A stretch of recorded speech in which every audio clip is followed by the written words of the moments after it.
વિદ્યાર્થી મિત્રો, હવે આપણે છઠ્ઠા મુદ્દા તરફ જઈએ છીએ. છઠ્ઠા મુદ્દાનું નામ છે આંકડાકીય માહિતી મેળવવા માટે. છઠ્ઠા મુદ્દાનું નામ શું? આંકડાકીય માહિતી મેળવવા. કોઈ પણ પ્રકારની આપણે આંકડાકીય માહિતી મેળવવી હોય તો અર્થશાસ્ત્રમાં શું ઉપયોગી બને? ઇન્ટરનેટ. કઈ કઈ વસ્તુમાં અર્થશાસ્ત્રમાં ઇન્ટરનેટ ઉપયોગી બને? તો જુઓ વિદ્યાર્થી મિત્રો, અર્થશાસ્ત્રમાં અનેક પ્રકારની ગૌણ માહિતીનો ઉપયોગ કરવામાં આવે છે. અર્થશાસ્ત્રની અંદર અનેક પ્રકારની ગૌણ આંકડાકીય માહિતીનો શું થાય છે? ઉપયોગ કરવામાં આવે છે. ગૌણનો મતલબ વધારાનો. દાખલા તરીકે અર્થશાસ્ત્રમાં કઈ કઈ વસ્તુમાં આંકડાકીય માહિતી હોય? તો જુઓ, અર્થશાસ્ત્રની અંદર રાજ્યના બજેટની માહિતી, અંદાજપત્ર ધોરણ 11 ની અંદર ભણ્યા તો રાજ્યનું બજેટની અંદર પણ શું હોય? આંકડાકીય માહિતી હોય. અને આપણને શેના દ્વારા પ્રાપ્ત થાય? ઇન્ટરનેટ દ્વારા. તો રાજ્યની બજેટ અંગેની માહિતી, બેન્કિંગ અંગેની માહિતી, ખેત ઉત્પાદન અંગેની માહિતી, આયાત નિકાસનું કદ, ગરીબીનું પ્રમાણ, રોજગારીનું પ્રમાણ, ઔદ્યોગિક ઉત્પાદન. અહીંયા મેં જે ઉદાહરણો આપ્યા એ બધા અર્થશાસ્ત્રના લગતા છે. અને આ બધા ઉદાહરણની અંદર શું હોય? આંકડાકીય માહિતી. અને આવી માહિતી આપણે ઇન્ટરનેટ દ્વારા પ્રાપ્ત કરી શકાય. હવે જુઓ, બેન્કિંગ અંગેની માહિતી મેળવવી હોય તો એના માટે વેબસાઇટ છે, આરબીઆઈ ની વેબસાઇટ. કોઈ પણ બેંકને લગતી માહિતી મેળવવી હોય તો તમારે ઇન્ટરનેટ ઉપર શું જોવું પડે? આરબીઆઈ ની વેબસાઇટ ઉપરથી. આયાત અને નિકાસ, આ યાદ રાખજો, આયાત અને નિકાસ. આની માહિતી ઇન્ટરનેટ દ્વારા શેના પરથી મળે? તો વેપાર મંત્રાલયની વેબસાઇટ. ભારતમાં અંદાજપત્ર, એના લગતી માહિતી મેળવવા માટે નાણાં મંત્રાલયની વેબસાઇટ. તો કઈ માહિતી કઈ વેબસાઇટ ઉપર મળે? તો બેંકના લગતી માહિતી મેળવવી હોય તો કઈ વેબસાઇટ? આરબીઆઈ ની વેબસાઇટ. આયાત અને નિકાસ, એના લગતી માહિતી મેળવવી હોય તો વેપાર મંત્રાલયની વેબસાઇટ. અને અંદાજપત્ર વિશેની માહિતી મેળવવી હોય તો નાણાં મંત્રાલયની વેબસાઇટ. હવે આપણે લખવાનું છે કે અન્ય મહત્વની સંસ્થાઓ આપણને આંકડાકીય અર્થશાસ્ત્રની અંદર આંકડાકીય માહિતી કઈ કઈ સંસ્થાઓ પૂરી પાડે?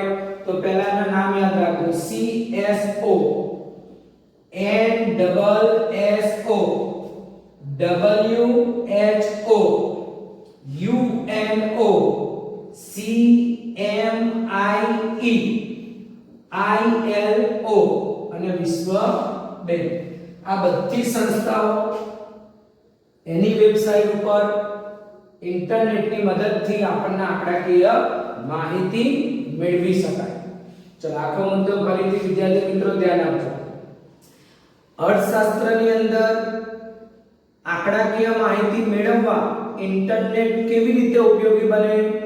તો આપણે કીધું કે અર્થશાસ્ત્રમાં અનેક પ્રકારની ગૌણ આંકડાકીય માહિતીનો ઉપયોગ થાય. લખવાનું કે અર્થશાસ્ત્રની અંદર અનેક પ્રકારની ગૌણનો મતલબ વધારાની આંકડાકીય માહિતીનો ઉપયોગ થાય. અર્થશાસ્ત્રમાં કઈ કઈ વસ્તુમાં આપણને આંકડાકીય માહિતી મળે? તો આપી છે ઉદાહરણ: રાજ્યની બજેટ અંગેની માહિતી, બેન્કિંગ અંગેની માહિતી, ખેત ઉત્પાદન અંગેની માહિતી, આયાત અને નિકાસનું કદ, ગરીબીનું પ્રમાણ, રોજગારીનું પ્રમાણ અને ઔદ્યોગિક ઉત્પાદન. આવી કોઈ પણ લગતી માહિતી મેળવવી હોય તો અર્થશાસ્ત્રમાં ઇન્ટરનેટનો ઉપયોગ થાય. અને આ જે ઉદાહરણો આપ્યા એ બધાની અંદર શું હોય? આંકડાકીય માહિતી. હવે તમને પ્રશ્ન પૂછે, બેંકને લગતી માહિતી મેળવવી હોય તો કઈ વેબસાઇટ છે? આરબીઆઈ ની વેબસાઇટ. આયાત અને નિકાસ એ અંગેની માહિતી મેળવવા માટે કઈ વેબસાઇટ છે? વેપાર મંત્રાલયની વેબસાઈટ. અને ભારતમાં અંદાજપત્રને લગતી માહિતી મેળવવી હોય તે માટે કઈ વેબસાઈટ જોવાની? નાણાં મંત્રાલયની વેબસાઈટ. આ બધી વેબસાઈટ ઉપરથી આપણને અર્થશાસ્ત્રના લગતી શું મળશે? આંકડાકીય માહિતી. અને અર્થશાસ્ત્રની અંદર આંકડાકીય માહિતી આપતી સંસ્થાઓના નામ જો વિદ્યાર્થી મિત્રો આના પૂરા નામ પણ પૂછાશે એટલે હવે કહું છું. CSO, C નો મતલબ સેન્ટ્રલાઇઝ, સેન્ટર. ફોર એટલે આપણે લખવાનું Centre Statistical Organisation, Central Statistical Organisation. NSSO એનું પૂરું નામ National Sample Survey Organisation. WHO એનું નામ બધાને ખબર જ છે, વર્લ્ડ હેલ્થ ઓર્ગેનાઇઝેશન. UNO તો યુનાઇટેડ નેશન્સ ઓર્ગેનાઇઝેશન. અને આ નામ પૂછાય એવું છે એટલે ધ્યાન આપજો. CMIE centre for Monitoring Indian economy. CMIE એનું પૂરું નામ centre for Monitoring Indian Economy. ILO તેનો મતલબ ઇન્ટરનેશનલ લેબર ઓર્ગેનાઇઝેશન. અને લાસ્ટમાં વિશ્વ બેંક. આ બધી સંસ્થાઓ દ્વારા ઇન્ટરનેટની મદદથી આંકડાકીય માહિતી મેળવી શકાય. તો આંકડાકીય માહિતી આપતી સંસ્થાઓ કઈ કઈ? તો અર્થશાસ્ત્રમાં આંકડાકીય માહિતી આપતી સંસ્થાઓમાં CSO Central Statistical Organisation, NSSO National Sample Survey Organisation, WHO તો World Health Organization, UNO United Nations Organization, CMIE તો Centre for Monitoring Indian Economy, ILO International Labour Organization અને વિશ્વ બેંક. આ બધી સંસ્થાઓની વેબસાઇટનો આપણે ઉપયોગ કરીએ એટલે આપણે અર્થશાસ્ત્રના લગતી શું મળી જાય? આંકડાકીય માહિતી. તો વિદ્યાર્થી મિત્રો હવે આપણો 3 માર્કનો પ્રશ્ન પૂરો થયો કે ભાઈ અર્થશાસ્ત્રના અભ્યાસમાં ઇન્ટરનેટ ટેકનોલોજી કઈ કઈ રીતે ઉપયોગી થાય. તો ઇન્ટરનેટનો પહેલો આપણો ઉપયોગ ટ્યુટોરિયલ તરીકે કર્યો. બીજું ત્વરિત શિક્ષણ મેળવવા માટે.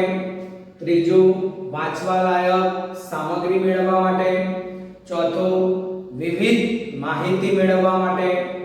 પાંચમું અન્ય માહિતી મેળવવા માટે.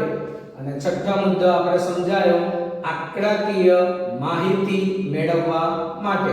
આ બધી જગ્યાએ આપણે અર્થશાસ્ત્રમાં ઇન્ટરનેટનો ઉપયોગ થાય. ચલો દરેક વિદ્યાર્થી મિત્રો આ પોઈન્ટ બધા નોટ કરી લો.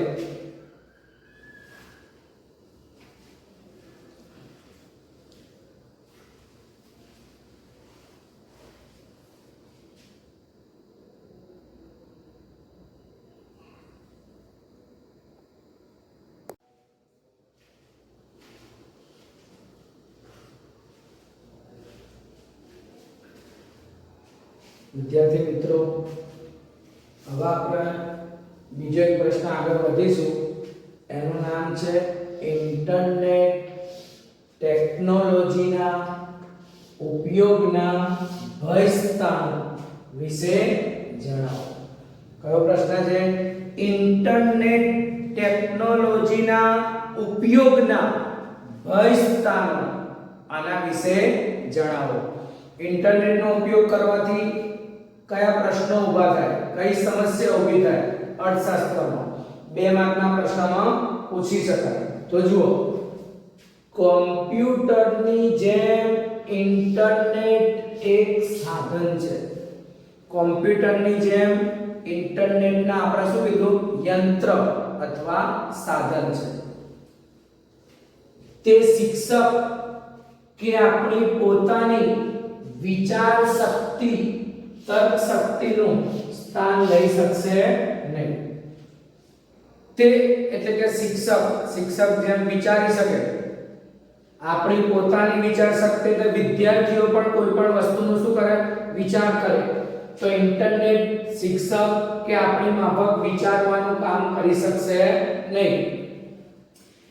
ઇન્ટરનેટ ઉપર અનેક પ્રકારની ખોટી અપ્રસ્તુત ભ્રામક નકલ કરેલી માહિતી ઉપલબ્ધ હોય એનો મતલબ મળે છે. ઇન્ટરનેટ ઉપર આપણને ક્યારેક ખોટી માહિતી અપ્રસ્તુત ભ્રામક અને નકલ કરેલી માહિતી ક્યારેક પ્રાપ્ત થાય. એટલા માટે વાચકે એટલે વાંચવાવાળા તેમજ વિદ્યાર્થીઓએ આવી માહિતીથી દૂર રહેવું. ખોટી માહિતી હોય તો એનાથી દૂર રહેવું.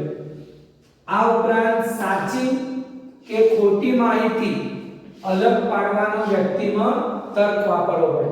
આપણે ઇન્ટરનેટનો ઉપયોગ કરતી વખતે કઈ માહિતી સાચી છે કઈ માહિતી ખોટી છે એવું વિચારવાનો આપણે તર્ક વાપરવો પડે. તર્ક એટલે બુદ્ધિનો ઉપયોગ કરવો પડે. કોઈ પણ માહિતી વિશ્વસનીય વેબસાઇટ પરથી જ લેવી જોઈએ. હંમેશા આપણે કોઈ પણ માહિતી સાચી વેબસાઇટ ઉપરથી જ મેળવવાનો આગ્રહ રાખવો જોઈએ, નહીતર ગેરમાર્ગે દોરવાઈ જવાય. ક્યારેક આપણે ખોટા માર્ગે જતા રહીએ તો આપણને ક્યારેક ખોટી માહિતી પ્રાપ્ત થાય. તો વિદ્યાર્થી મિત્રો ફરી ધ્યાન આપજો. ઇન્ટરનેટ ટેકનોલોજીના ભય સ્થાનો વિશે જણાવો. 4 મુદ્દા યાદ રાખવાના. ઇન્ટરનેટની ખામી શું? તો પહેલું, કોમ્પ્યુટરની જેમ ઇન્ટરનેટ એક સાધન કહેવાય, એક યંત્ર કહેવાય. કોમ્પ્યુટરની જેમ ઇન્ટરનેટ એક સાધન છે. તે શિક્ષકની માફક આપણી પોતાની માફક વિચાર શક્તિ ઇન્ટરનેટ વિચારવાનું કામ તર્ક કરવાનું કામ આપણી જેમ કરી શકશે નહીં. ઇન્ટરનેટ ઉપર ક્યારેક આપણને ખોટી અપ્રસ્તુત ભ્રામક અને નકલ કરેલી માહિતી ક્યારેક ઉપલબ્ધ હોય એનો મતલબ મળે છે. વાચકે તથા વિદ્યાર્થીએ આવી માહિતીથી શું કરવું જોઈએ? દૂર રહેવું જોઈએ. ખોટી માહિતી હોય, અપ્રસ્તુત હોય, નકલવાળી માહિતી હોય તો એનાથી વિદ્યાર્થીએ દૂર રહેવું જોઈએ. આ ઉપરાંત આપણે હંમેશા સાચી અને ખોટી એવી અલગ માહિતી વાપરવા માટેનો તર્ક પણ વાપરવો પડે. ઇન્ટરનેટનો ઉપયોગ કરતી વખતે આપણને એટલી જાણ હોવી જોઈએ કે આ માહિતી સાચી છે, આ માહિતી ખોટી છે, એવો તર્ક વાપરવો પડે. કોઈ પણ માહિતી શેમાંથી મેળવવી જોઈએ? વિશ્વસનીય વેબસાઇટ પરથી જ મેળવવી જોઈએ, નહીતર આપણે કોઈ પણ માહિતી મેળવી હોય તો ગેરમાર્ગે દોરવાઈ જવાય. આપણું ક્યારેક ઇન્ટરનેટ ઉપરથી માહિતી મેળવી હોય અને એના આધારે આપણે અનુમાન કર્યું હોય પણ આપણને જ માહિતી ખોટી મળી હોય તો આપણું વિશ્લેષણ કેવું થાય? ગેરમાર્ગે દોરવાઈ જવાય. ચલો વિદ્યાર્થી મિત્રો, આ 2 માર્કનો પ્રશ્ન નોંધ કરી દો.